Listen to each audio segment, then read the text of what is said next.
श्रावण शुक्ला तीज यानी छोटी तीज यानी हरियाली तीज के व्रत की कथा।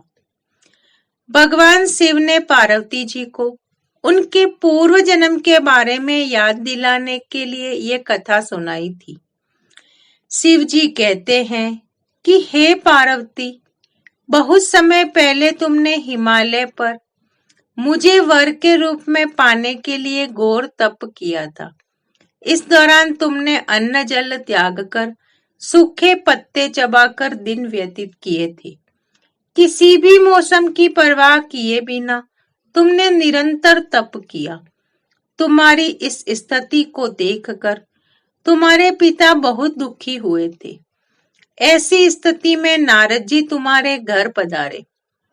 जब तुम्हारे पिता ने नारद जी से उनके आगमन का कारण पूछा तो नारद जी बोले, हे गिरिराज, मैं भगवान विष्णु के भेजने पर यहाँ आया हूँ। आपकी कन्या की घोर तपस्या से प्रसन्न होकर वह उससे विवाह करना चाहते हैं।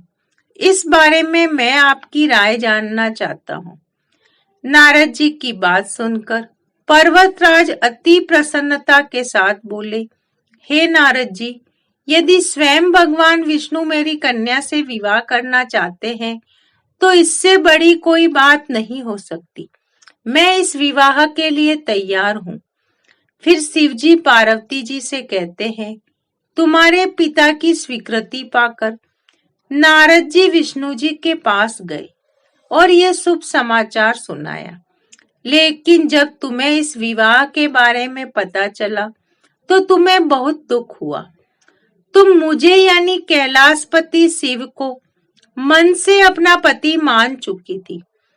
तुमने अपने व्याकुल मन की बात अपनी सहेली को बताई।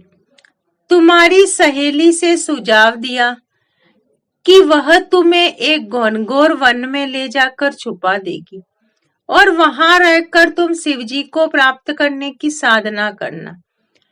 इसके बाद तुम्हारे पिता तुम्हें घर में न पाकर बड़े चिंतित और दुखी हुए। वह सोचने लगे कि यदि विष्णु जी बारात लेकर आ गए और तुम घर पर ना मिली तो क्या होगा। उन्होंने तुम्हारी खोज में धरती पाताल एक करवा दिए, लेकिन तुम नहीं मिली। तुम वन में एक गुफा के भीतर मेरी आराधना में लीन थी। श्रावण शुक्ला तीज को तुमने रेत से एक शिवलिंग का निर्माण कर मेरी आराधना की, जिससे प्रसन्न होकर मैंने तुम्हारी मनोकामना पूर्ण की।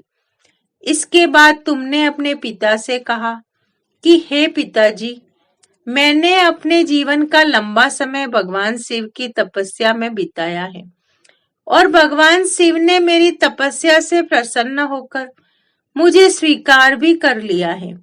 अब मैं आपके साथ एक ही शर्त पर चलूंगी कि आप मेरा विवाह भगवान शिव के साथ ही करेंगे। पर्वतराज ने तुम्हारी इच्छा स्वीकार कर ली और तुम्हें घर वापस ले गए। कुछ समय बाद उन्होंने पूरे विधि विधान के साथ हमारा विवाह किया। भगवान शिव ने इसके बाद कहा कि हे पार्वती, तृतीया को तुमने मेरी आराधना करके जो व्रत किया था उसी के परिणाम स्वरूप हम दोनों का विवाह संभव हो सका। इस व्रत का महत्व यह है कि मैं इस व्रत को पूर्ण निष्ठा से करने वाली प्रत्येक स्त्री को मनोवांछित फल देता हूँ।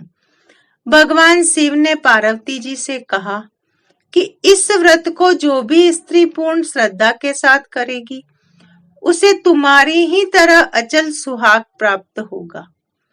जय शिव शंकर, जय भोलेनाथ।